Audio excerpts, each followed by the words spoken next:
લગ્નની લાલચમાં લાખોની લૂંટ.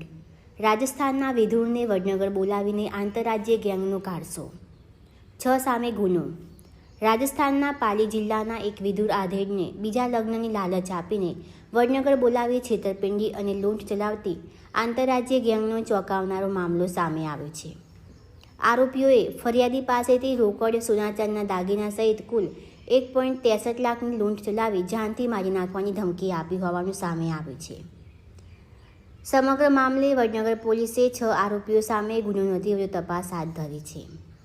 મળતી માહિતી મુજબ રાજસ્થાનના પાલી જિલ્લાના બજરંગનગરમાં રહેતા 46 વર્ષના કલ્યાણસિંહ રાજપૂતની પત્નીનું અવસાન થયું હોવાથી તેઓ બીજા લગ્ન કરવા ઈચ્છતા હતા.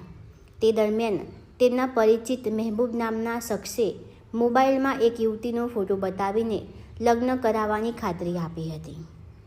4 માર્ચના રોજ મહેબૂબ અને એના અન્ય સાગરીતો ફરિયાદીને વડનગર ખાતે આવેલી ફૂડ પેરેડાઇઝ હોટલમાં લાવ્યા હતા. અહીં ઇમ્તિયાઝ અને રાજુસિંહ નામના શખ્સોએ પ્રિયંકા નામની યુવતી સાથે મુલાકાત કરાવીને લગ્ન નક્કી કર્યા હતા. ત્યારબાદ આરોપીઓ ફરિયાદીને અંબાજી નજીકના એક ગામમાં લઈ ગયા હતા, જ્યાં ફુલહાર કરાવી ખોટા લગ્ન કરાવવામાં આવ્યા હતા.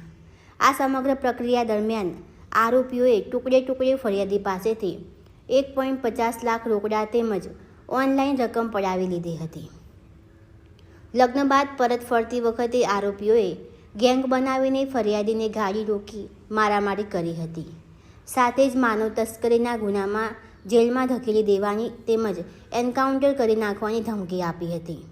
આ ઉપરાંત દાગીના પણ પડાવી લેતા કુલ લૂંટની રકમ 1.63 લાખ સુધી પહોંચી હોવાનું પોલીસ ફરિયાદમાં સામે આવ્યું છે.